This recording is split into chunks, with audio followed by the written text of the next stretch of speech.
Pacheco, everybody else will go. Look forward to the challenge of playing Denver, good football team, well coached. Sean's done a nice job up there, as our coordinators have. So look forward to being in Denver, which is a great venue for football and great for the National Football League with two good teams playing each other. So that time's yours. Hey, Andy, you referenced this, but you've had some good matchups with Sean Payton in the last few years. Just what makes his teams so difficult to go up against? Yeah, good players, good coaches. You know that they've got good schemes. They're well coached with them, and they play hard. You know, he does a nice job with it. Andy, you mentioned those run defensive lines that you play against. Obviously, this is a pretty good run. What stands out? Yeah, that's a good point, because that's really a strength of theirs on the defense side. They got a good defense, but I mean that D line, it starts with them. It's a nice challenge for our offensive line, and like I mentioned before, we've had this string of good D lines that we've been going against, and so it gives you another opportunity to continue to grow as a group and look forward to that challenge. I mean, that's what this is all about. You love that. You love that you get to play a good football team. What growth have you seen from Bo Nix from his rookie year until now? Yeah, he's picking up what Sean's asking him to do, and then executing it and doing a good job of that. And that's a primary responsibility of the quarterback. You're going to be given a scheme, and you got to become a master of it, and then make everybody around you better. And he's done a nice job with that. Coach, on that subject, when you get that second year, you know, he had that early success. He's had some bumps in the road since then. You know, Harrison, after the Bills game, said he was kind of picking up some tendencies from Xavier, trying to figure out what he's doing. When you guys went back and self-scouted, did you see some things like that happen? How much do you have to kind of guard against that week to week in this league? Yeah, so listen, everybody's got a tendency somewhere along the line. That's how it works. You know, if you watch enough tape, you're going to see certain things. So the objective is to give them that against different looks. So we look at all that and try to keep track of that, and we ask players to do the same thing. So, and Xavier's a smart kid; he gets all that, but I'm not sure. You know, we'll see. Andy, when you're in the bye week and doing the self-scout, how much do you think you're learning from your successes versus how much you're learning from, say, the Buffalo game? I mean, is it one loom larger? Yeah, you know, what we try to do, and I think with technology now, it's different than it was a few years back. You're able to stay up on that. You've got the Frasers and Marks around the league here, where you've got these guys that kind of keep you abreast of what's going on. You know, what your tendencies are, what you need to work on in show in certain spots and down and distances, all that. So they do a pretty good job. So when you go back and you put it all together and look at it, you're kind of fine tuning what you've already gone through. You just have more time to do it. And is it beneficial? Yeah. I mean, you know, the proof is in the pudding. So if we can do better, then it's been a good evaluation period. How much of the challenge with someone like Nick Benito, 15, impacts throwing Josh back in the fire? You know, does it impact it at all? Yeah, we'll just see. Let's see. I haven't even got him out for a practice yet, so let's see how all that goes. He'll jump in and see what he can do and mix it up out there and do what we do, and then we'll go from there. So I just want to see him back out there. I'm glad he's back and going. Reid? Coach Ofanga, what does he bring at safety? Yeah. Yeah, I think that's a good add. He's been banged up a little bit in years past, but he's playing his tail off right now. Smart, real smart kid, good leverage guy. So if they ask him to stay in outside leverage, he's going to stay in outside leverage. He's going to discipline it, and then if they ask him to get in the box and blitz and do that dirty work, he's all in there too. So he's a good football player, real good. Matt? Coach, with Josh, you mentioned you just want to see him get on the field. What would you hope to see from him the next couple of days that would tell you that he's ready to play on Sunday? Yeah, let's just see what kind of shape he's in. You get back into the football swing, you know. So let's see how he is. You know, I'm sure he's going to be okay, but we'll see.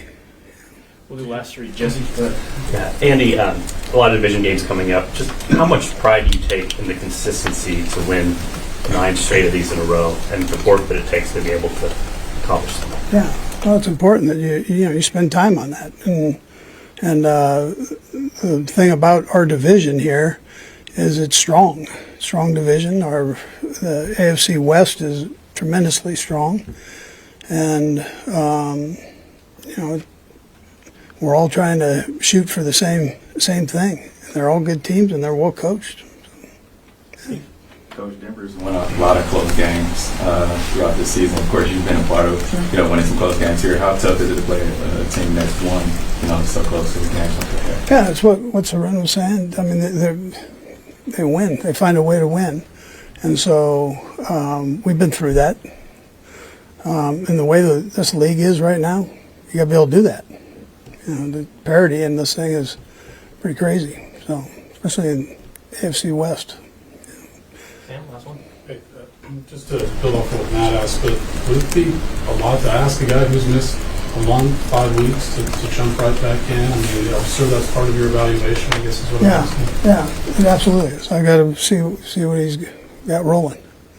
And I've seen a couple practices, so I'll be able to figure it out. Defense is how much easier does it get to prepare for him, and now that they've got the tape on him, is that why he's having some struggles now?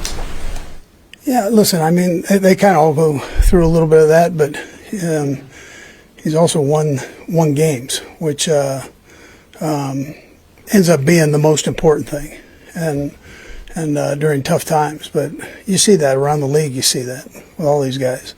Teams have an opportunity to study them. They got up their game, and then they continue to grow. And they grow for a few years, and then they either make it or they don't make it.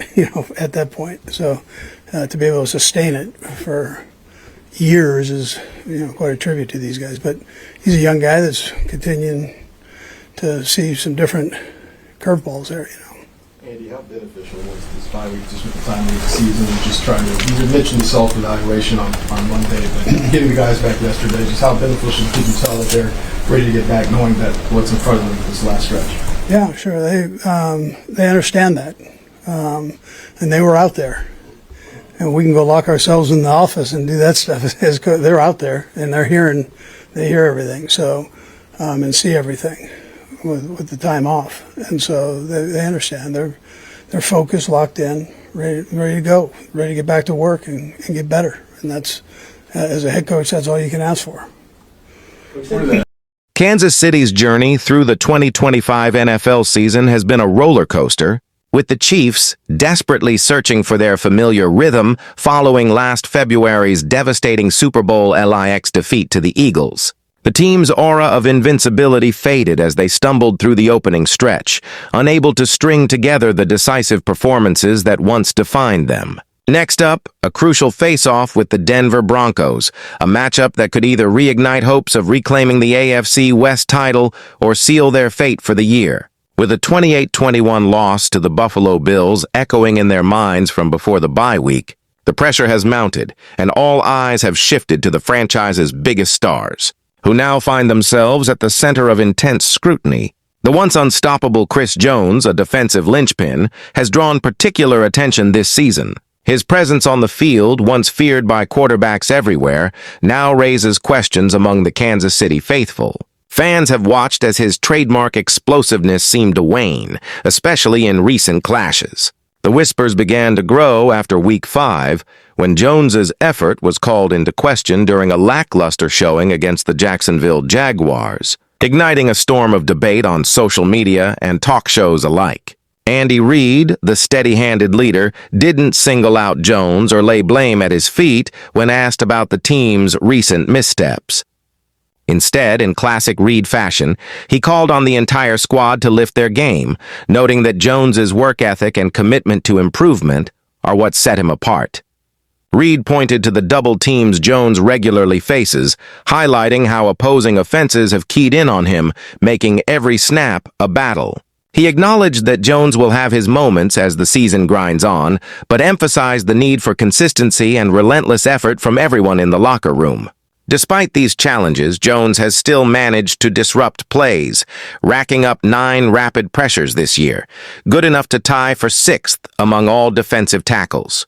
Yet, the past 3 outings have painted a different picture, as he managed only 2 quarterback pressures and a single sack, with no lightning-fast disruptions. As the defense looks to rediscover its edge, the Chiefs know they need their biggest names to perform up to their reputation. Subscribe now for more Chiefs updates and inside stories. Jones isn't the only superstar feeling the heat. Travis Kelce, the heart and soul of Kansas City's offense, has encountered his own share of adversity in recent weeks. Known for his uncanny ability to find open space and turn short gains into highlight reel plays, Kelce's contributions have dipped just as the Chiefs need him most. Defenses have zeroed in, blanketing him with coverage and forcing quarterback Patrick Mahomes to look elsewhere. The chemistry that once seemed effortless between Mahomes and Kelce has sputtered, and the offense's once fluid attack has at times stalled at critical junctures. Kelce's frustration has been hard to miss. He's been seen on the sidelines rallying teammates, urging them on, and demanding more from himself as well. The veteran tight end's leadership remains unshaken, but the statistical drop-off has been a talking point, with pundits and fans dissecting every route and every target, searching for answers. Meanwhile, the pressure to deliver grows heavier with each passing week, as Kansas City sits at a crossroads in their campaign, searching for the spark that will reignite their charge toward another playoff run. The stakes have never been higher, and the locker room knows it. Mahomes, ever the competitor, continues to express confidence in his teammates, brushing aside doubts and focusing on the next challenge. The looming battle against the Broncos has been circled on calendars for weeks, a moment many believe could define the rest of the season. The Chiefs' coaching staff has spent countless hours dissecting film, tweaking game plans, and driving home the message that their destiny remains firmly in their own hands.